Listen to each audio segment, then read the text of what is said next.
Welcome to the podcast, formerly known as Another Podcast. I am Coleman. This is my friend Luke here. Well, there you have it. Yep, I sighed, so that's me acknowledging my own presence.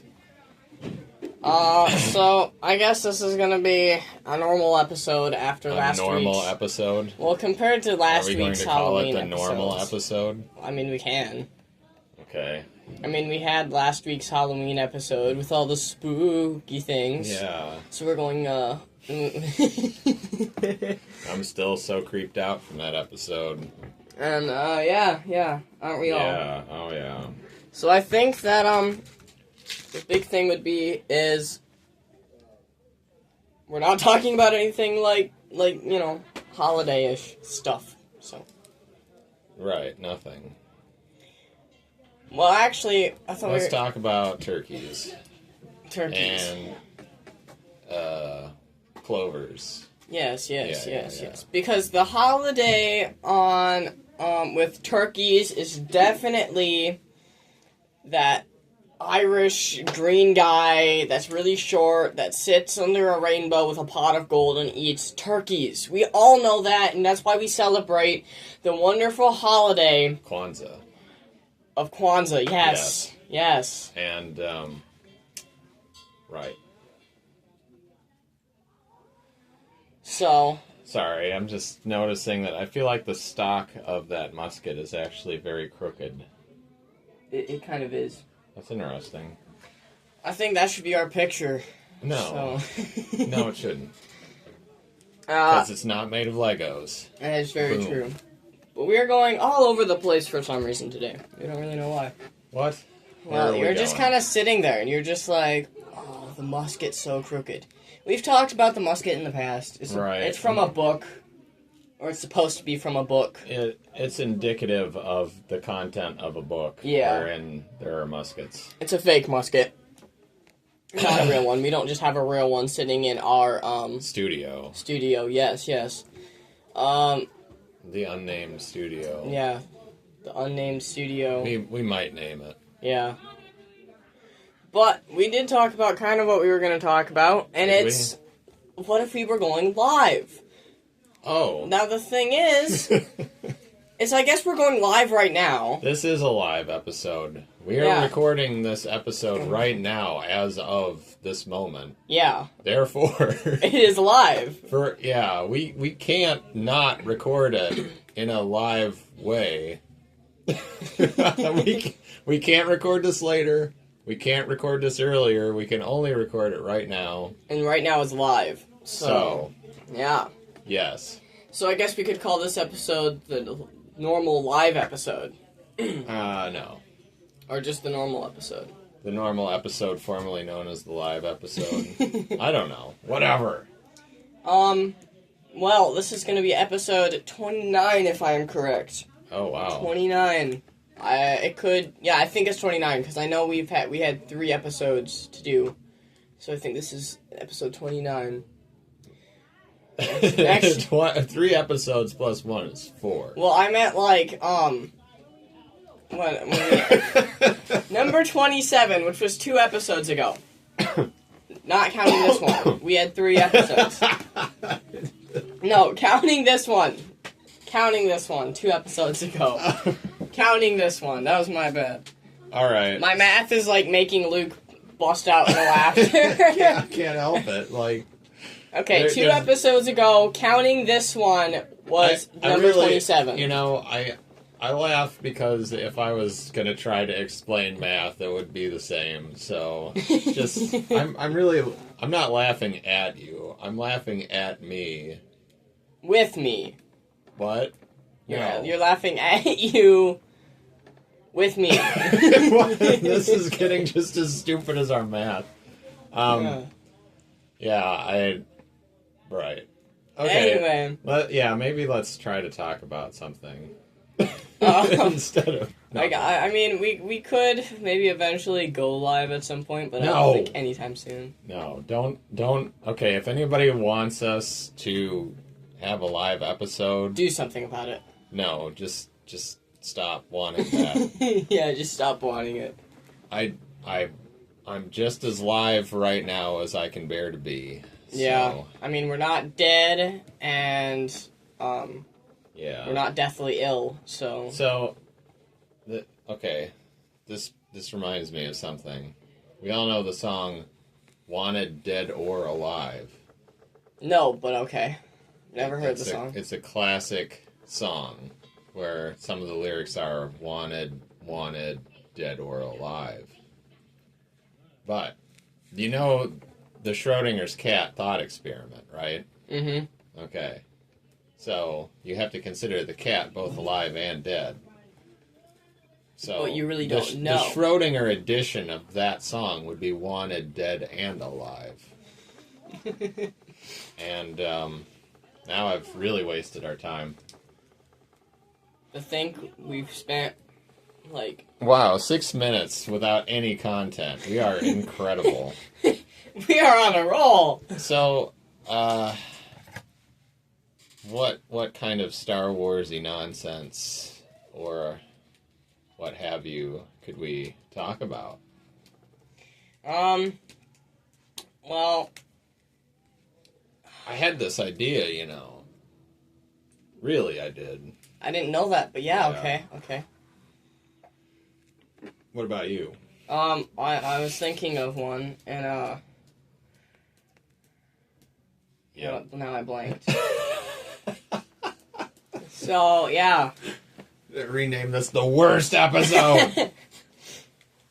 I mean, we named the first episode of this podcast, which the funny thing is after we recorded it, Luke was like, that's the best episode we're gonna ever have, so there's no point in going on. And we decided to keep going on anyway. Yes. Which I think we've improved our podcasting skills a lot since our first episode. Quite possibly. All evidence currently to the contrary, but... Yeah. It's possible. It is possible. Considering I'm the one that edits all of it, I have... Yeah. But we do have playlists on YouTube. There's the, early on episodes, which is like the first 5 episodes that we ever recorded. I got bored and wanted to see how to make a playlist and how to actually make it so it's public. So I made that Good one. job. And then after I did that one, I did, the W&W podcast's favorite episodes. So... Yeah. Which Which I'm not... proves nothing. True. I'm not sure if any of them were actually Luke's favorite, but they were mine, so I put them on there. Yeah, I don't really count. So... Okay. Yeah, let's actually get a topic going. Yeah. I guess the only thing I can think of... I had this... And I'm sorry, this is sequel content. This is the Star Wars sequel movies. It's going to turn into I was complaining, thinking guys. I was thinking about the part where Han and Leia reunite. This doesn't have to involve any complaining. It's just, you know, okay, so one of the key points of information that Han seems to have needed to relay for some reason, but I don't think he did at any point, because I'm sure the writers had no idea how to approach it. Here, you know, they're married. They've been apart for a while. They're kind of estranged. And about the most important thing that has recently happened to Han Solo is that he's found this girl in the desert that may or may not be about to balance the Force or whatever. Yeah. So just imagine him being like, Leia, there's something I need to tell you. And she's like, well, what? And he's like, I met this girl. And then she's like, you what? And he's like, oh, wait, it's not like that. Smack! Well, then why did you say it like that? I didn't say it like anything. All I said was I met a girl. Let me rephrase that. There's this girl I met. That's not better. Let me rephrase that. I met this girl. It's the same thing. Yeah, so I don't know why, but I thought of that, and it really, really made me laugh. But I still think it's funny, like, that they just stood there in silence, and that they were like, they didn't know what to do. They just kind of stood there very uncomfortably. Well, I mean, I guess they could have just, like, John Williams could have queued the band up, and they could have just, like, walked right in and, like, kissed for, like, 5 minutes. Like in the Empire Strikes Back. No, Oh, gosh. no, like the one part that they forget to edit the sound out of the movie, and it goes, cue music! And the Han and Leia theme comes on and Oh, starts yeah. playing. Yep. Yeah. So, I've been listening to a lot of John Williams lately. Yep. Like you do. A lot of Star Wars and Harry Potter, and, of course, the Stuff. Indiana Jones and the Pirate. I don't think he's done Pirates of the Caribbean, did he? Oh, heavens, no. That's Hans Zimmer. Okay. I thought it wasn't him, but I have listened to some of that.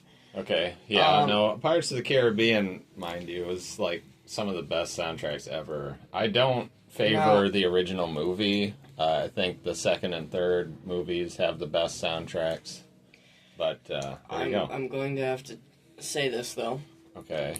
Out of all of John Williams' amazing work, out of all the Star Wars stuff and all that he's done, I've got to say, the theme to Schindler's List.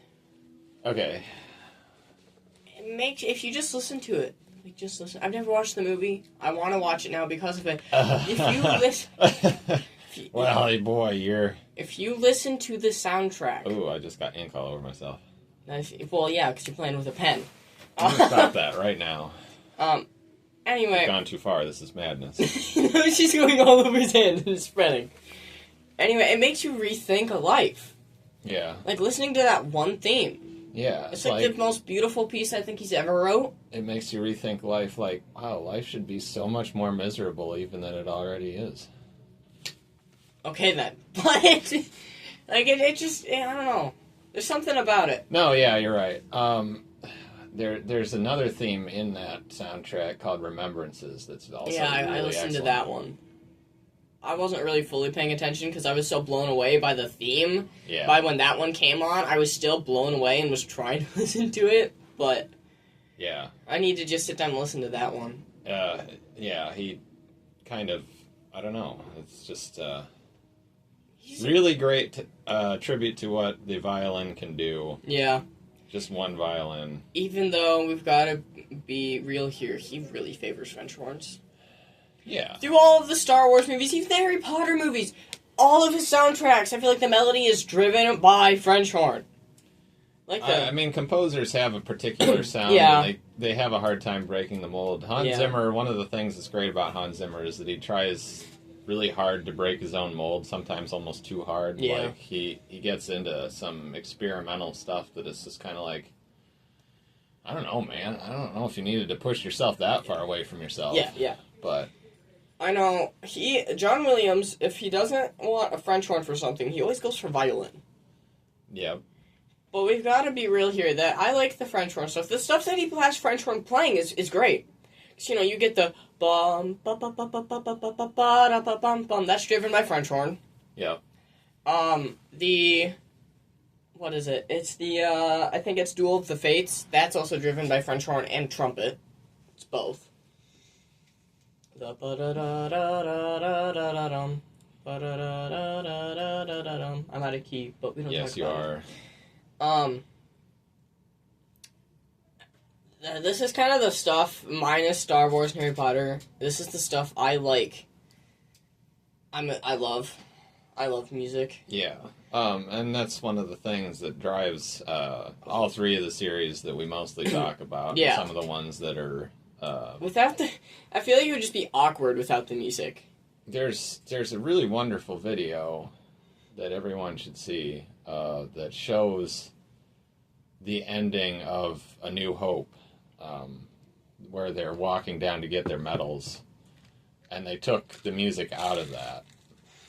And it's the dumbest and it's the most, like, awkward thing that's ever happened in the history of the world. So, yeah, I would say treat yourselves to that. It's non-stop laughs, beginning to end. No. Music, yeah. I feel like some people are like, why are they talking about music? No. Like, I guess you gotta understand that without the music, we wouldn't have as good of the franchises that we do. No, yeah, I mean, like, it adds a richness. Yeah. And imagine if John Williams wasn't the person to write for Star Wars. The entire thing would have been different. Well, there's a story. I mean, like, I don't know. Okay, so imagine this, and there's kind of two things wrong here. The first showing of Star Wars, you know, a screening for like other studio executives and such things, not you know, before its release, before it was even truly finished. George Lucas had two big things going against him, and nobody, allegedly, other than Spielberg, believed that his project could succeed after seeing the horrible screening. It was complete, other than the fact that there were you know, like, effects shots that weren't finished yet. Mm-hmm. Which could be finished within that time, of course. Right, and they were. Because here's the thing. I'm talking mostly about the dogfights. I'm talking about the spaceship battles. Yeah, that's the harder stuff to do. So, to fill that time, he just had, like, archive footage from, like, World War II airplanes. So you have to imagine how wonderfully jarring it would have been to try to watch this movie where all of a sudden, like, you're transported back in time across the galaxies, and yeah, this is completely the wrong conflict. It pulls a... Luke, let go. Going down. Oh, goodness. So there was that, but there was also no score yet. There was no music. Oh. Which, for, like, Star Wars and stuff, I know that they recorded the movie and then had the music done. But... So, yeah. I mean, okay. I feel like even if they'd had all the X-Wings and TIE Fighters from beginning to end, if you had not had the music for that whole movie, especially considering what the last scene looks like without any music. Yeah. It's no wonder that everyone expected it to fail and fail badly. And the thing is, there's a documentary that John Williams did not that long ago. He wasn't originally going to do Star Wars. Really? He wasn't. He was going to do a bigger movie with all the well-known actors, a well-known producer, a well-known director, all this big thing, and he was going to get hired for that. And somebody they knew, a buddy or something of his. Spielberg was probably involved because Spielberg and John Williams, I don't think have ever done a movie not together. Well, I mean, obviously John Williams has done lots of movies that were not Spielberg movies, but not the other way around. And I know that he was convinced to do the Star Wars stuff because he wasn't originally going to do it. And then Star Wars took off. Yeah. The other movie didn't do as well. That was the funny thing. Yeah. And then he looked back on it, and he's like, I'm happy I did Star Wars now, but now wondering if I did the other movie, I wouldn't be as well known as I am now. Or as good as I am now, anyway. Yeah, well, and the other thing about John Williams and Star Wars is that, from what I understand, it gave him the opportunity to, like, create music that sort of had already... been with him in his life experiences. One of the things that's kind of crazy about John Williams is that he was an Air Force pilot. Yeah. He flew the planes around, so he just probably had his own, attack music in his mind, and like Star Wars was his chance to like kind of just go there and do that. He watches the part. And it's like, he's watching it, and it's like, they're going to the Death Star. And he's like, I know what to put for this part. And so and somehow it goes together. Yep. that might have been all he had to work with too. I don't know. I don't know if he got to see all the effects shots and stuff before he. I know, like, stitched as it all when the together. prequels came out, he did, for sure. Yeah. Because I by mean, that time, technology has changed a lot, and they did a they lot. had pre-visualization. I feel like they did a lot better on the prequels than they did the original, but that's also because there was a lot of years between. I don't even know what you mean Like, by they did better. like special effect wise and stuff like that. The funny thing, okay, so, well, you know, let's tread a little bit into this controversy. I think, as far as like the special effects go, for the prequels, Episode 1 was actually the best that they did, Mm-hmm. and there were several factors to that. For one thing, really, even though it's probably not obvious, they were doing more practical shots in Episode 1 than they did through quite a lot of 2 and 3. 2 Yeah. and 3 spent a lot of time on Coruscant, which was just like a complete world of fakeness. Yeah. Whereas, you know, like, the time... I don't know. They were in more real locations in Episode 1. They shot it on film, which, like, it's interesting that if you put a digital effect into something shot on, shot digitally, that comes out, I feel like, looking less realistic than if you film something with film and then go through the trouble of making that special effect look like it belongs on the film with the film. It might take up more time and it might struggle, but it looks a lot better in the end. Yeah. Yeah. And So I think part of the reason why the Harry Potter books did so well. Yeah. Well, not books, Why the books but did so movies. well. I mean, the books did really well, She too. shot the books on real pages. Yes. I think that's part of the reason why the movies did so well. Was because a lot of it was shot on, like, it was there. Yeah.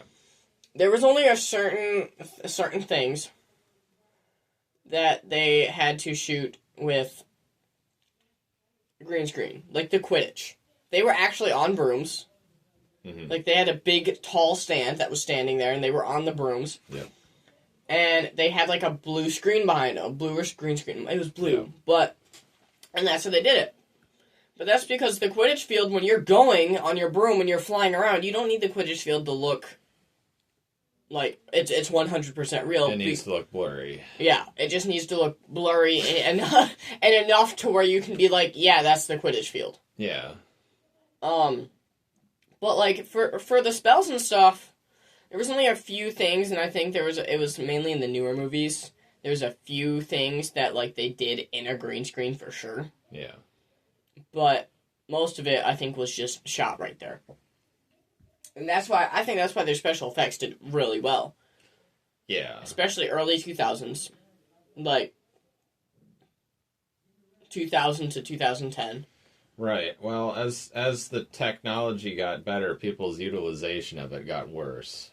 It's like, How did things get better, but people get worse? yeah, That's kind of how it went. that's yeah. There's a principle there, but I don't know. It's like, for one thing, I look at CGI in a couple different ways. When people first started using it, they worked very hard at it, and as the technology progressed, I'm sure automation made it very easy to be very lazy. So laziness sets in and things begin to look less real. And, I mean, people, sort of watching more movies that were more driven by lazy effects, and also, just like probably playing lots of video games, I think probably drove standards down. Yeah. It's like, well, we're content with video game level physics and video game level Even though what's funny is believability to the visuals. a lot of newer video games, like, that are 2025 video games, that are coming out, they're way better than most movies, I feel like, that are coming out. Like, special effects wise. I can believe it.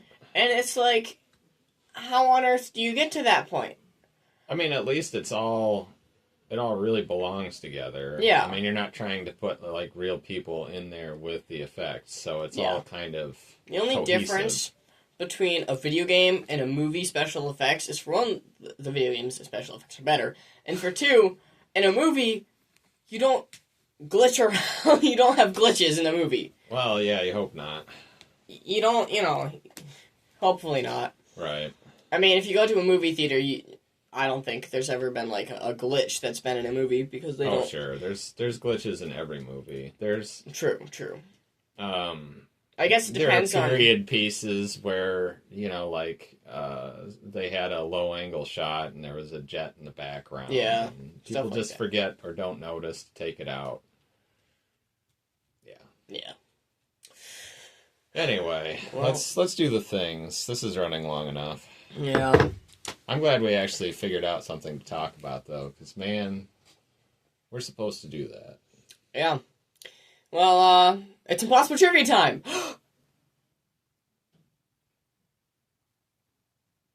I think that's good.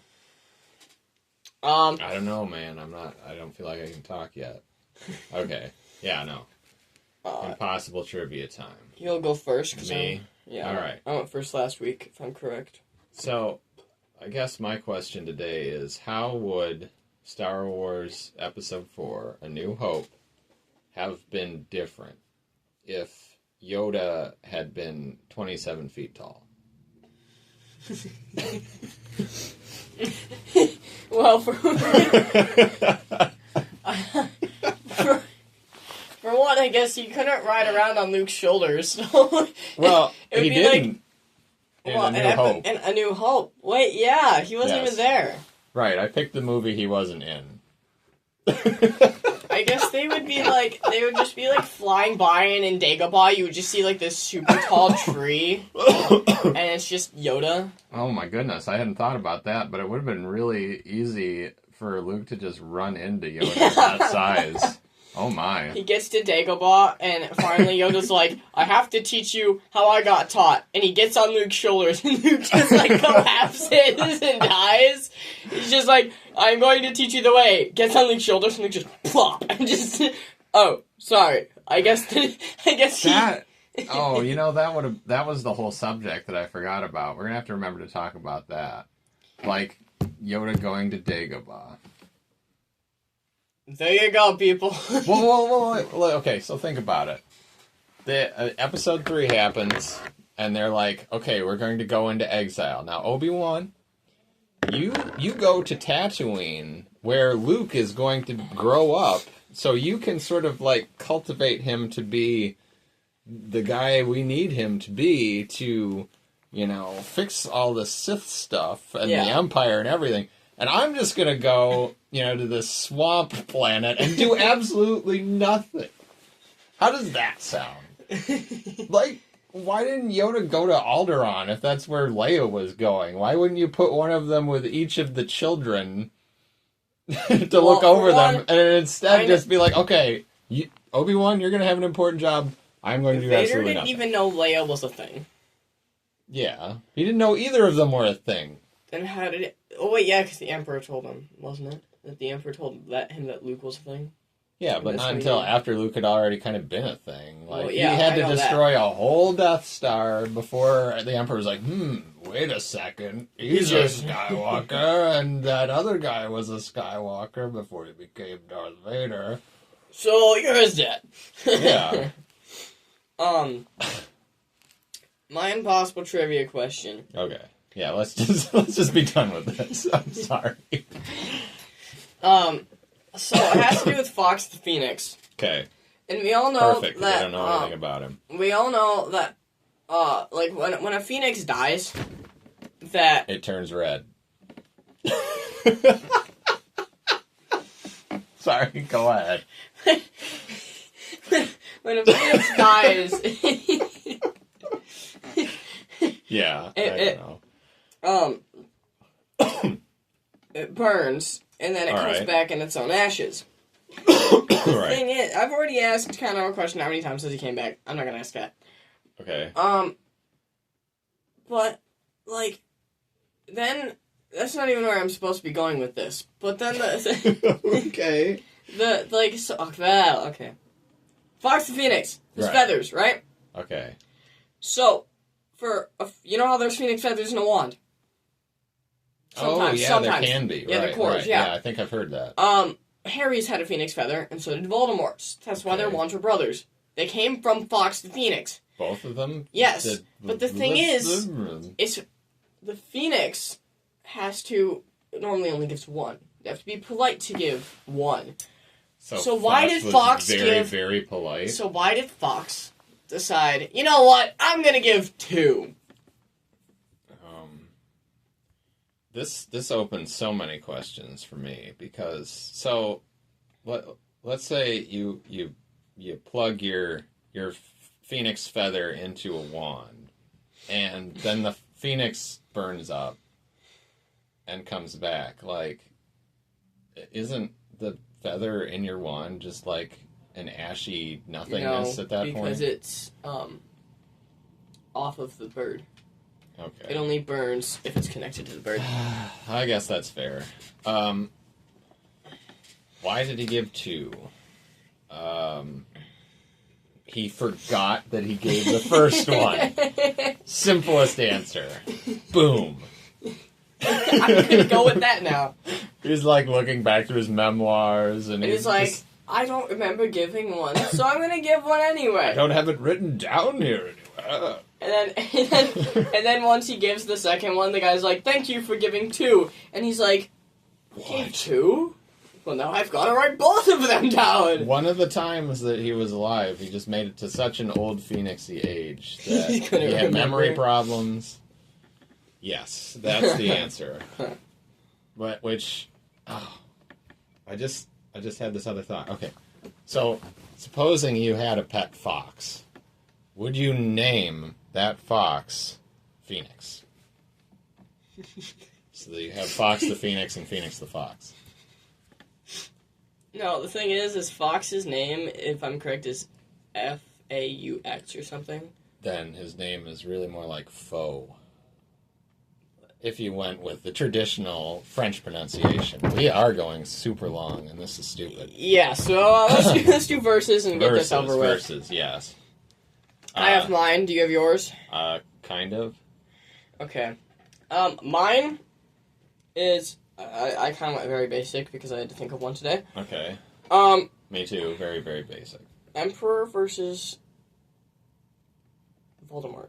Okay. Because, like, he has the lightning hands, and then Right. Voldemort just has the killing curse. Like, I want to give it to the Emperor because Voldemort and Harry classically got into those beam battles over and over again, where they both had lightning arcing from their one wand. Yeah. So Palpatine, if he knew what he was doing, would just like use the one-hand lightning to keep Voldemort's lightning at bay, while he then uses his other hand to electrocute Voldemort. And then Voldemort would come back and... I don't know. So... I mean, Voldemort... Long term, Voldemort probably wins. Short term, I really would like to give it to the Emperor. I can agree with that. What's your verses? Because my verses is... So, do you remember that, like, little bat-looking guy in the cantina? That's just kind of, like, gesturing up at the counter, like, Yeah, and then he gets a drink. Yeah, So, that guy versus Hermione's parents. Hermione's parents I'm sorry, it's so basic. So Hermione's parents are 2 French people. Oh, they're French? I think that they're explains French. her name. Wow. I think they're French. If I'm correct, she lives in France. In the books. That's crazy. Which is funny because she's going to school in London. Yeah. I think she's French in the books. Sacre bleu.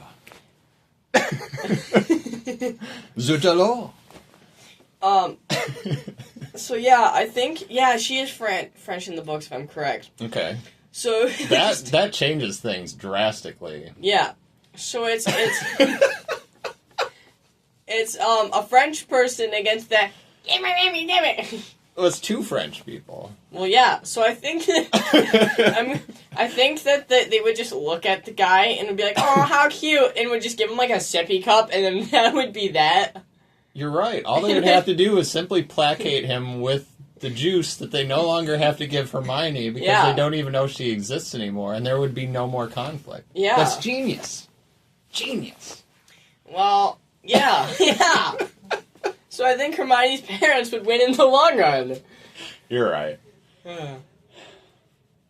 Okay, we're done. Yeah. We so need to be done. This is so dumb. Well, this was another episode of this podcast.